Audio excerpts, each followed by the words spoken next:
Hi hello ಎಲ್ರಿಗೂ ನಮಸ್ಕಾರ. ನಾನು ನಿಮ್ಮ ಟೆಕ್ನಾಲಜಿ ಸ್ನೇಹಿತರೆ. ಇವತ್ತಿನ ವಿಷಯ ಏನಪ್ಪ ಅಂದರೆ 10th ರಿಸಲ್ಟ್ ಅಂದರೆ SSLC ರಿಸಲ್ಟ್ ಯಾವಾಗ ಅನ್ನೋದ್ರ ಬಗ್ಗೆ ತಿಳಿಸ್ಕೊಡ್ತೀನಿ. ಹೌದು ಸ್ನೇಹಿತರೆ, 10th ರಿಸಲ್ಟ್ ಬಗ್ಗೆ ಭಾಳಷ್ಟು ಜನ ಕೇಳ್ತಾನೆ ಇದ್ದರು. ಯಾವಾಗ ಬಿಡ್ತಾರೆ ಮತ್ತು ಯಾವ ವೆಬ್ಸೈಟಲ್ಲಿ ಚೆಕ್ ಮಾಡ್ಕೋಬೇಕು, ಯಾವ ರೀತಿ ಚೆಕ್ ಮಾಡ್ಕೊಬೇಕು ಅನ್ನೋದ್ರ ಬಗ್ಗೆ ಕೇಳ್ತಾಯಿದ್ರು. ಹೌದು ಸ್ನೇಹಿತರೆ, ಇದನ್ನೆಲ್ಲ ನಾನು ಈ ವಿಡಿಯೋದಲ್ಲೇ ಇವತ್ತು ತಿಳಿಸ್ಕೊಡ್ತೀನಿ. ವಿಡಿಯೋನ ಸ್ಕಿಪ್ ಮಾಡ್ದಲ್ಲೇ ಪೂರ್ತಿಯಾಗಿ ನೋಡಿ.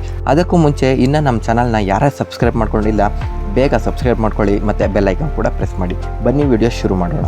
ಹೌದು ಸ್ನೇಹಿತರೆ, SSLC ವಿದ್ಯಾರ್ಥಿಗಳಿಗೆ ಕರ್ನಾಟಕ ಶಾಲಾ ಪರೀಕ್ಷೆ ಮತ್ತು ಮೌಲ್ಯ ನಿರ್ಮಾಣ ಮಂಡಳಿ ಕಡೆಯಿಂದ ಬಂದಿರುವಂಥ ಸುದ್ದಿ. ಮಾರ್ಚ್ ಮತ್ತು ಏಪ್ರಿಲ್ 2024 SSLC ಪರೀಕ್ಷೆಯನ್ನು ದಿನಾಂಕ 25/3/2024 6/4/2024 ನಡೆಸಲಾಗಿತ್ತು.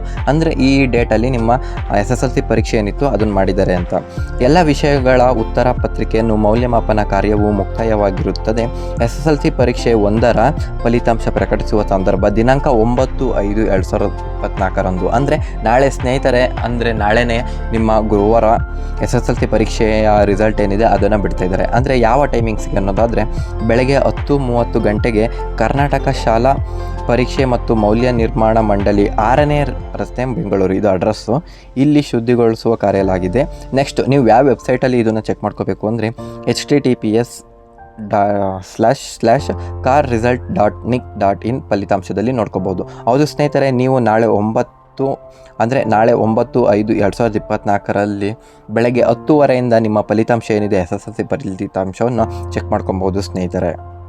ಹಾಗಾದರೆ ವೆಬ್ಸೈಟಲ್ಲಿ ರಿಸಲ್ಟ್ನ ಯಾವ ರೀತಿ ಚೆಕ್ ಮಾಡ್ಕೋಬೇಕು ಅನ್ನೋದನ್ನು ತಿಳಿಸ್ಕೊಡ್ತೀನಿ, ಬನ್ನಿ ಸ್ನೇಹಿತರೆ. ರಿಸಲ್ಟ್ ಚೆಕ್ ಮಾಡೋ ವೆಬ್ಸೈಟನ್ನು ನನ್ನ ಡಿಸ್ಕ್ರಿಪ್ಷನಲ್ಲಿ ಕೊಟ್ಟಿರ್ತೀನಿ. ನೀವು ಡೈರೆಕ್ಟಾಗಿ ಅಲ್ಲೋಗಿ ಲಿಂಕ್ ಮೇಲೆ ಪ್ರೆಸ್ ಮಾಡಿ ಡೈರೆಕ್ಟ್ ವೆಬ್ಸೈಟ್ಗೆ ಕರ್ಕೊಂಡೋಗುತ್ತೆ ಸ್ನೇಹಿತರೆ. ಈ ರೀತಿ ವೆಬ್ಸೈಟ್ಗೆ ಕರ್ಕೊಂಡೋಗುತ್ತೆ. ಇಲ್ಲಿ ನೀವು ನೋಡ್ತಿರ್ಬೋದು ದ್ವಿತೀಯ PUC ಪರೀಕ್ಷೆ ಫಲಿತಾಂಶ ಪ್ರಕಟಣೆ ಅಂತ ಇದೆ. ಅಂದರೆ ಈಗ ರೀಸೆಂಟಾಗಿ ಸೆಕೆಂಡ್ PUC ರಿಸಲ್ಟ್ ಕೂಡ ಇದೇ ವೆಬ್ಸೈಟಲ್ಲಿ ಬಿಟ್ಟಿರೋದ್ರಿಂದ ಇನ್ನೂ ಕೂಡ ಇದು ಅಪ್ಡೇಟ್ ಆಗಿಲ್ಲ. ಅಂದರೆ ನಾಳೆ 9ನೇ ತಾರೀಕು ನಾಳೆ ಬೆಳಗ್ಗೆ 10:00 ಮೇಲೆ ಇಲ್ಲಿ 10th ಅಪ್ಡೇಟ್ ಆಗುತ್ತೆ. ವೆಬ್ಸೈಟ್ಗೆ 10th ಲಿಂಕ್ ಆಗುತ್ತೆ. ಆವಾಗ ಸಿಂಪಲಾಗಿ ಈ ಲಿಂಕ್ ಮೇಲೆ ಹಿಂಗೆ ಪ್ರೆಸ್ ಮಾಡಿದ್ಮೇಲೆ ನಿಮ್ಮ ರಿಜಿಸ್ಟರ್ ನಂಬರ್ ಏನಿದೆ ಅದನ್ನು ಹಾಕಿ ಇಲ್ಲಿ ಸಬ್ಮಿಟ್ ಅಂತ ಇದೆಯಲ್ಲ ಅಲ್ಲಿ ಸಬ್ಮಿಟ್ ಕೊಡಿ, ನಿಮ್ಮ ರಿಸಲ್ಟ್ ಶೋ ಆಗುತ್ತೆ ಸ್ನೇಹಿತರೆ. ಇನ್ನೂ ಕೂಡ ಯಾರ್ಯಾರಿಗೆ ನಿಮ್ಮ SSLC ವಿದ್ಯಾರ್ಥಿಗಳಿಗೆ ರಿಸಲ್ಟ್ ನೋಡೋಕ್ಕೆ ಬಂದಿಲ್ಲ ಅವ್ರಿಗೂ ಕೂಡ ಈ ವಿಡಿಯೋನ ಶೇರ್ ಮಾಡಿ, ಲೈಕ್ ಮಾಡಿ. ಮತ್ತೊಂದು ವಿಡಿಯೋದೊಂದಿಗೆ ಸಿಗೋಣ. ಧನ್ಯವಾದಗಳು.